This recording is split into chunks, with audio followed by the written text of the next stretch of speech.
ಎಲ್ರಿಗೂ ನಮಸ್ಕಾರ. ನಾವಿವತ್ತು ತುಂಬಾ ಟೇಸ್ಟಿಯಾಗಿರುವಂತಹ ಮಟನ್ ಸಾಂಬಾರನ್ನ ತುಂಬಾ ಸಿಂಪಲ್ಲಾಗಿ ಹೇಗೆ ಮಾಡಬೇಕು ಅನ್ನೋದನ್ನ ನೋಡೋಣ.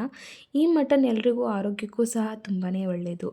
ಮಟನ್ ಸಾಂಬಾರು ಜೊತೆ ಒಂದು ರಾಗಿ ಮುದ್ದೆ ಮಾಡಿಕೊಂಡು ತಿಂದರೆ ಆಹಾ! ಟೇಸ್ಟ್ ಮಾತ್ರ ಸಖತ್ತಾಗಿರುತ್ತೆ. ಬನ್ನಿ ನೋಡೋಣ ಮಟನ್ ಸಾಂಬಾರನ್ನ ಹೇಗೆ ಮಾಡಬೇಕು ಅಂತ.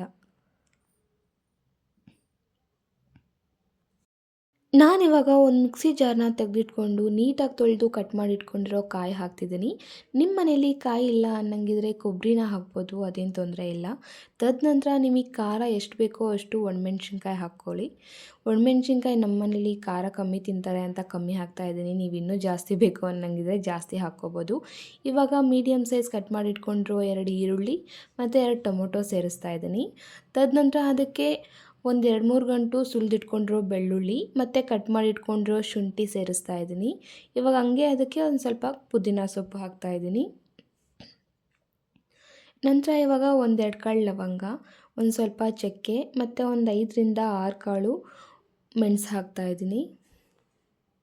ಹಂಗೆ ಒಂದು ಅರ್ಧ ಸ್ಪೂನಷ್ಟು ಅರಿಶಿಣ ಮತ್ತು ರುಚಿಗೆ ತಕ್ಕಷ್ಟು ಉಪ್ಪು ಹಾಕಿ ಮಸಾಲೆನ ನೀಟಾಗಿ ತೀರಾ ಮೆತ್ತಗೂ ಅಲ್ದಲೆ ತೀರಾ ತರಿ ಆಗುವಲ್ದಲೆ ಮೀಡಿಯಮಾಗಿ ಗ್ರೈಂಡ್ ಮಾಡ್ಕೋಬೇಕಾಗತ್ತೆ.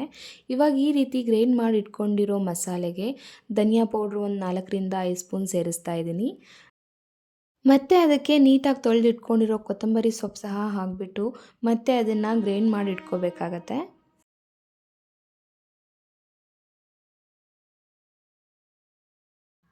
ಮಸಾಲೆ ಮಾತ್ರ ಪರ್ಫೆಕ್ಟಾಗಿ ತಯಾರಾಗಿದೆ. ಇವಾಗ 1 ಕೆಜಿ ಮಟನ್ನ ನೀಟಾಗಿ ಕಟ್ ಮಾಡಿ ತೊಳೆದು ಇಟ್ಕೊಂಡಿದ್ದೀನಿ ಸೈಡಿಗೆ ಇವಾಗ ಒಂದು ಕುಕ್ಕರ್ನ ಸ್ಟವ್ ಮೇಲಿಟ್ಟು ಆಯಿಲ್ ಒಂಚೂರು ಹಾಕ್ಕೋತಾ ಇದ್ದೀನಿ ನಾನು. ಆಯಿಲ್ ಜಾಸ್ತಿ ಹಾಕ್ಕೊಳ್ಳೋಕೆ ಹೋಗಬೇಡಿ. ಮೊದಲೇ ನಾನ್ ವೆಜ್ಜಲ್ಲಿ ಆಯಿಲೆಲ್ಲ ಬಿಟ್ಕೊಳ್ಳುತ್ತೆ ಅಂತ ಗೊತ್ತು ಅಲ್ವಾ ನಮಗೆ. ಮತ್ತು ಒಂಚೂರು ಪಲಾವ್ ಎಲೆ, ಲವಂಗ, ಚಕ್ಕೆ ಮತ್ತು ಒಂಚೂರು ಕಸೂರಿ ಮೇಥಿ ಹಾಕ್ಕೋತಾ ಇದ್ದೀನಿ ಫ್ಲೇವರ್ಗೋಸ್ಕರ. ಟೇಸ್ಟ್ ಸಹ ತುಂಬಾ ಚೆನ್ನಾಗಿರುತ್ತೆ. ಮತ್ತು ಒಗ್ಗರಣೆಗೆ ಹಂಗೆ 1-2 ಒಣಮೆಣ್ಸಿನ್ಕಾಯಿ ಸೇರಿಸ್ಕೊತಾ ಇದ್ದೀನಿ. ಮತ್ತು ಅದ್ರ ಜೊತೆ ಒಂಚೂರು ಕರಿಬೇವು ಸೊಪ್ಪು.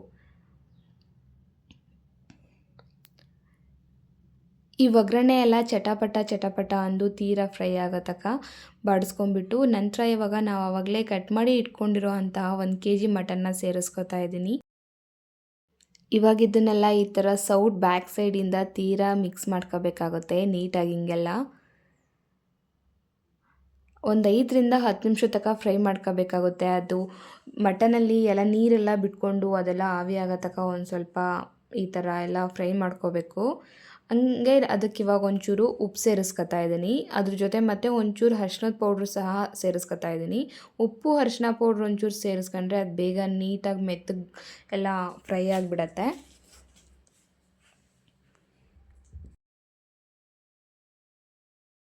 ಈ ಥರ ಎಲ್ಲ ಎಣ್ಣೆಲಿ ನೀಟಾಗಿ ಫ್ರೈ ಮಾಡ್ಕೊಳ್ಳೋದ್ರಿಂದ ಪೀಸ್ ಎಲ್ಲ ತಿನ್ನೋಕ್ಕೂ ತುಂಬಾ ಸಾಫ್ಟಾಗಿರುತ್ತೆ, ಚೆನ್ನಾಗಿರುತ್ತೆ ಟೇಸ್ಟ್ ಸಹ. ನಾನಿವಾಗ ಈ ಕುಕ್ಕರ್ಗೆ ಒಂದು ಪ್ಲೇಟ್ ಮುಚ್ಚಿಬಿಟ್ಟು ಒಂದು 5 ನಿಮಿಷ ಫ್ರೈ ಆಗಕ್ಕೆ ಬಿಡ್ತಾ ಇದ್ದೀನಿ. ನೋಡಿ ಈ ಥರ ಎಲ್ಲ ನೀರು ಬಿಟ್ಕೊಳ್ಳೋ ಥರ ನೀಟಾಗೆಲ್ಲ ಫ್ರೈ ಆಗಬೇಕದು. ಇವಾಗ ಇದಕ್ಕೆ ನಾವು ಆವಾಗಲೇ ಪ್ರಿಪೇರ್ ಮಾಡಿಟ್ಕೊಂಡಿರೋ ಮಸಾಲೆನ ಸೇರಿಸ್ತಾ ಇದ್ದೀನಿ. ಮಸಾಲೆ ಸೇರಿಸ್ಕೊಂಡು ನಂತರ ಅದಕ್ಕೆ ಕನ್ಸಿಸ್ಟೆನ್ಸಿಗೆ ತಕ್ಕಂಗೆ ನೀರು ಎಷ್ಟು ಬೇಕೋ ಅಷ್ಟು ಸೇರಿಸ್ಕೊತಾ ಇದ್ದೀನಿ. ಈ ಥರ ಎಲ್ಲ ನೀರು ಸೇರಿಸ್ಕೊಂಡು ಆಮೇಲೆ ನಂತರ ಅದಕ್ಕೆ ಉಪ್ಪು ಖಾರ ಎಲ್ಲ ಕರೆಕ್ಟಾಗಿದೆಯಾ ಅಂತ ಒಂದು ಸಲ ಚೆಕ್ ಮಾಡಿಕೊಂಡು ಉಪ್ಪು ಕಮ್ಮಿ ಇದ್ದರೆ ಉಪ್ಪು ಹಾಕ್ಕೊಳ್ಳಿ. ಖಾರ ಏನಾದರೂ ಕಮ್ಮಿ ಇದ್ದರೆ ಒಂದು ಲೈಟಾಗಿ ಒಂಚೂರು ಅಚ್ಕಾರದ ಪುಡಿ ಸಹ ಸೇರಿಸ್ಕೋಬೋದು. ನಂತರ ಇವಾಗ ಪ್ರೆಷರ್ ಕುಕ್ ಮಾಡ್ಕೋಬೇಕಾಗತ್ತೆ. ಒಂದು 7-8 ವಿಸಿಲ್ ಕೂಗಿಸ್ಕೊತಾ ಇದ್ದೀನಿ. ಆವಾಗಲೇ ಒಂದು 30% ಆಲೇ ಫ್ರೈ ಮಾಡಿದ್ದೀವಿ ನಾವು. ಒಂದು 7-8 ವಿಸಿಲ್ ಕೂಗಿಸಿದ್ರೆ ಸಾಕು.